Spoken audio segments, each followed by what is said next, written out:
तो कुछ एक क्वेश्चंस की ओर बढ़ते हैं।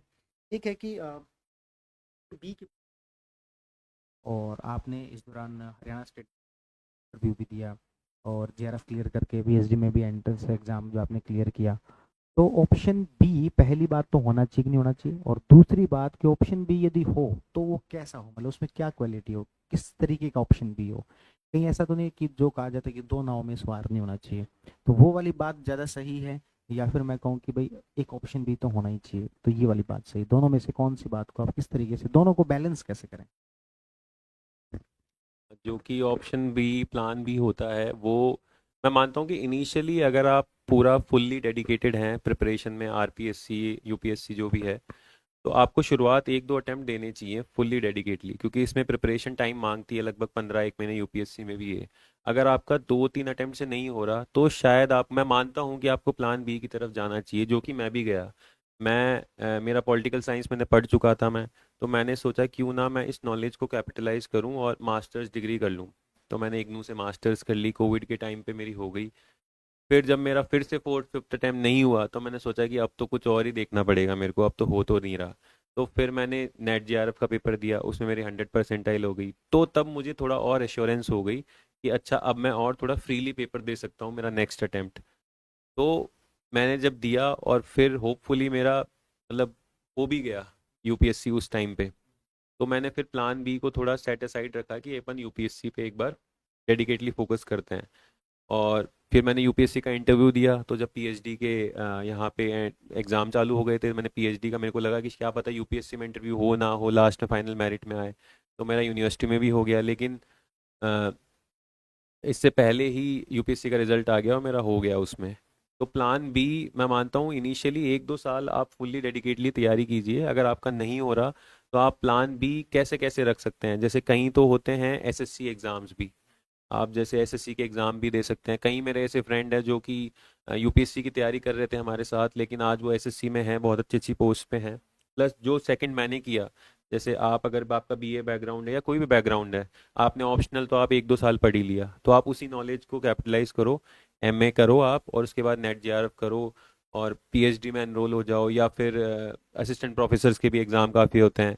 तो मेरा यही प्लान था कि अगर मेरा नहीं हुआ तो मैं असिस्टेंट प्रोफेसर का एग्ज़ाम दूंगा, जैसे हरियाणा राजस्थान में रेगुलर करवाते हैं। तो मेरा ये था।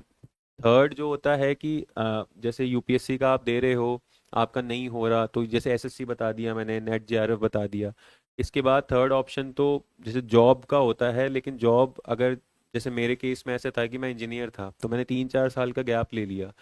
तो इस मार्केट में हमारे वाले में फिर वो डिमांड नहीं होती कि वो 3-4 साल का गैप हो जाता है। फिर तो आपको कुछ पार्ट टाइम जॉब करनी पड़ेगी। तो उस पार्ट टाइम जॉब में भी मेरे काफ़ी ऐसे दोस्त हैं जो पार्ट टाइम जॉब भी कर रहे थे और पढ़ाई भी कर रहे थे, और आप आज सिलेक्शन भी लेके बैठे हैं। तो प्लान बी आप 1-2 साल बाद इनिशिएट कर सकते हैं, लेकिन वो 1-2 साल आपके फुल्ली डेडिकेटली प्रिपरेशन पे होने चाहिए। तो एक ये भी है कि आपने जैसे कहा कि जैसे आपका उधर जेआरएफ हो गया तो थोड़ा सा एश्योरेंस मिल गई, Assurance। है ना, तो ये चीज़ बड़ी मैटर करती है कि अपन एक थोड़ा फ्री माइंड के साथ में एग्जाम दे पाते हैं। हालांकि कई चीज़ें नुकसान भी करती है, फॉर एग्जाम्पल कोई कोई सर्विस में है तो उसके बाद उसको पढ़ने का टाइम नहीं मिलता, हाँ। है ना। और जैसे वो ये फेलोशिप वाला है, इसमें तो कोई ज़्यादा जाना भी नहीं, टाइम भी खराब नहीं होता, इसलिए वो क्या क्या एश्योरेंस मिल जाता है। मेरे मेरे साथ में भी ऐसे ही, मैं फर्स्ट टाइम से पहले मेरा जेआरएफ क्लियर हो 2018 से मेरी फेलोशिप शुरू हो गई, फिर सेकंड थर्ड अटेम्प्ट उसी टाइम। क्या होता है कि अपने को कहीं आसान हो जाता है, एक्चुअली हमारी कंडीशंस उस टाइम में बढ़िया होती, हो गए करना चाहते इस तरीके की नहीं है, या फिर मान लो वो जॉब में चले गए तो फिर वो इतना ज़्यादा बिजी हो गए कि उसके बाद पढ़ने का टाइम नहीं मिला।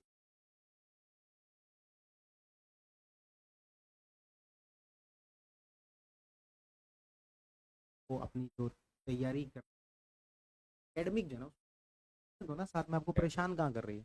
आपको एमए का एग्जाम, फिर एग्जाम ही तो देखें, उसके बाद जेआरएफ का एग्जाम होगा तो अच्छा, स्टेट पीसेस वाला अलग हुआ, अलग स्टेट अलग अलग स्टेट पीसेस हैं, क्योंकि हरियाणा और हाँ अरे सर टेरिटरी सराउंडेड में है में सब स्टेट।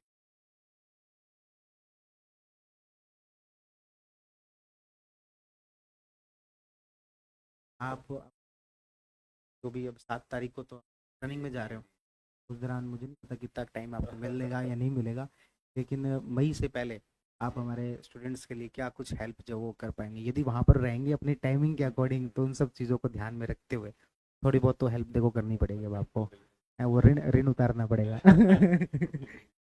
आपका तो बहुत ज़्यादा है ऋण हमारे ऊपर। तो मैं मेंस की मैं हेल्प कर सकता हूँ, मेंस और प्री में दोनों ही। जैसे मैं ऑप्शनल में भी हेल्प कर सकता हूँ, और प्लस GS2 में, IR में और पॉलिटी में। कि आईआर का जैसे एक दो सेट टेम्पलेट होते हैं किसी आंसर्स के, तो 4 क्वेश्चन आईआर के आते हैं। अगर वो 2-3 टेम्पलेट हमको पता हो तो आप इजीली कोई भी क्वेश्चन कर सकते हो। तो मैं GS2 में और पॉलिटिकल साइंस में मदद कर सकता हूँ।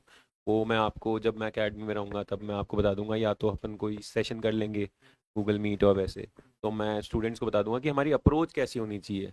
अप्रोच, क्योंकि मैं इतना पढ़ा तो नहीं पाऊंगा, लेकिन मैं अप्रोच बता दूंगा आपको। अगर एक बार अप्रोच पता लग जाती है तो आधा काम तो वहीं काम हो जाता है अपना पूरा।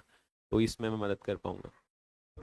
इन वीडियो की तो अभी मेरे दिमाग में आई रही है, वो तो हम पक्का अभी आपसे वादा करवा ही लेते हैं। एक तो कि GS2 में ये जो आपके ऑप्शनल जो है पॉलिटिकल साइंस, उसमें हमें कम से कम 2 से 3 घंटे में एक एक पॉइंट के सिलेबस, एक एक पॉइंट को लेकर डिस्क्राइब करो कि क्या चीज़ कहाँ से पढ़नी चाहिए, इस टॉपिक में इस चीज़ का ध्यान रखना चाहिए, ये वाली चीज़ यहाँ से जा। दूसरा, जब RS का मेंस हो उस टाइम पर भी आप हमें पॉलिटी और IR, आइए। उसमें आंसर को एनरिच किस तरीके से करना चाहिए, सुप्रीम कोर्ट के जजमेंट वगैरह हो गए, IR के जो आप टेम्पलेट्स की बात कर रहे हो, तो वो RS मेंस में भी काम आएंगे, तो उसको किस तरीके से एनरिच करना चाहिए, इन सारी चीज़ों पर हम आपसे वादा करवा लें। कॉपी जो इस साल जो मेंस में लिखी है मैं शेयर कर दूंगा। तो आप जो भी हैं, आप उन कॉपीज़ को देखना। हो सकता है उसमें बहुत गलतियां हो, आप देख के लगे आपको कि ये डेटा गलत है, लेकिन बस आप उस कंटेंट से बढ़िया प्रेजेंटेशन देखना। क्योंकि मुझे इस बार बहुत अच्छा लगा कि मैं मतलब अलग अलग तरीके से प्रेजेंट कर रहा। मैं आशीष की भी कॉपी शेयर करूंगा। हम दोनों ने बहुत ही अलग अलग तरीके से आंसर्स लिखा, हमने कन्वेंशनल सेंस में नहीं लिखा। तो आप उन कॉपीज़ को देखना और फिर ट्राई करना कि कैसे एक सेट इंट्रोडक्शन होता है, और कैसे टेबल फॉर्म होती है, कहाँ फ्लो चार्ट बनते होते हैं, कहाँ मैप बनाना होता है। तो वो सीखना आप उससे। टोपर्सकोपी की बात की पहले भी आपने डिस्कस किया था कि भाई आपने टोपर्सकोपी को बहुत ध्यान से देखा, तो वाकई में ये चीज़ बड़ी हेल्प करती है। उसमें एक तो आपको ये पता लगता है कि भाई कैसे आंसर लिखने हैं। दूसरा, यदि किसी टॉपर ने बुरा लिखा है ना, तो अपने को ज़्यादा अच्छा लगता है कि यार ये तो मजा आता है। इससे अच्छा तो मैं लिख लेता, इनका हो गया तो अपना तो पक्का ही हो अपना जाएगा। हो जाए। तो वो आपको कॉन्फिडेंस भी देता है और आपको लर्निंग भी, तो लेकिन दोनों वही है ना, 8 दे बेस्ट। पाएंगे, 4-5 हाँ, थोड़ी तो बहुत बस तो। वही सभी के साथ ऐसा ही होता है कि 20 क्वेश्चन में से 20 सात के आठ 20 ही ही अपन आते हैं। बेस्ट दे पाते हैं। हाँ, 5-7 एक एवरेज लिख लेते हैं, एवरेज 2-4 में तो हर एक कोई घास काटे।